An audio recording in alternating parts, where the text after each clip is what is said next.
নমস্কার, মায়া কিচেন থেকে সকলকে আমার শুভেচ্ছা জানাচ্ছি। তো দেখো, এটা হলো লাউ, মটরশুঁটি, সব লাউ কিছুটা আমি কুকারে দিয়ে দেওয়া হলো। তো দেখো রান্নার রেসিপিটা। তো দেখো এখানে কাঁকড়ার পা ঠ্যাং আছে, কাঁকড়াও আছে, দেখতে পেয়েছো।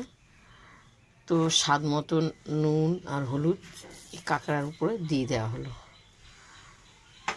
তো এটা আমি সিটি দেবো। রান্নাটা অল্প টাইমে খুব সুন্দর রান্না হবে।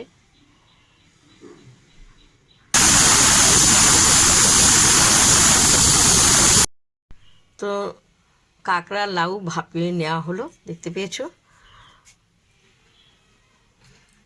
খুব সুন্দর ভাপানো হয়েছে। তো আমার তেলটা গরম হয়ে গেছে, জিরে ফোড়ন দেওয়া হলো, তেজপাতা দেওয়া হলো, এর সঙ্গে একটু আদা বাটা। তো আমার তেলটা হয়ে গেছে, টমেটো কুচিগুলো দেওয়া হলো, স্বাদ মতো নুন আর হলুদ দিয়ে দেওয়া হলো।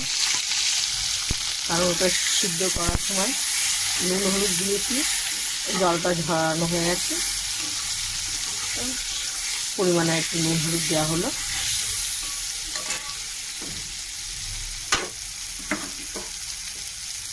তো এখানে লঙ্কা, কাঁচা লঙ্কা আছে, জিরে আছে বাটা, 1 চামচ দেওয়া হলো, পরিমাণে 2 চামচ দেওয়া হলো।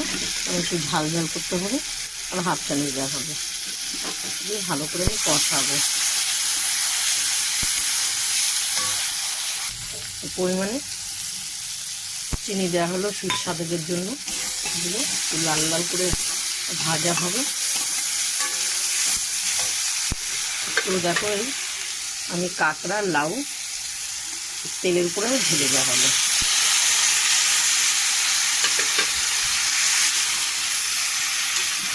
খুব সুন্দর লাগবে দিদি ভাই। এইভাবে তোমরা কারা কারা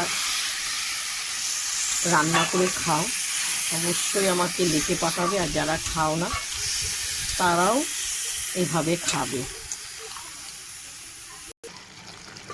তো দেখো খুব সুন্দর একটু রসলা রসলা ভাব থাকবে, শুকনো শুকনো করবো না। তরকারিটা ভেতরে কাঁকড়ার পায়ের ভেতরে সব মশলাগুলো ঢুকে যাবে, খুব সুন্দর লাগবে খেতে। তো এখানে জিরে, ধনে, গোলমরিচ, তেজপাতা ভেজে বাটা হয়েছে।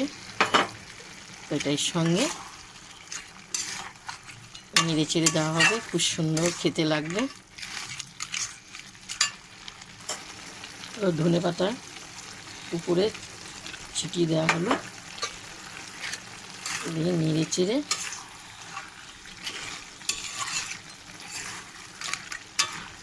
আর একটু ঝোলটা টানানো হবে, তারপর নামিয়ে ফেলবো আমি। প্রথম থেকে লাস্ট তোমাদের লাউ দিয়ে কাঁকড়া দিয়ে তরকারি রেসিপিটা দেখিয়েছি। তো তোমাদের যদি ভালো লাগে আমাকে লাইক দিও, শেয়ার করো, কমেন্ট করে জানাবো।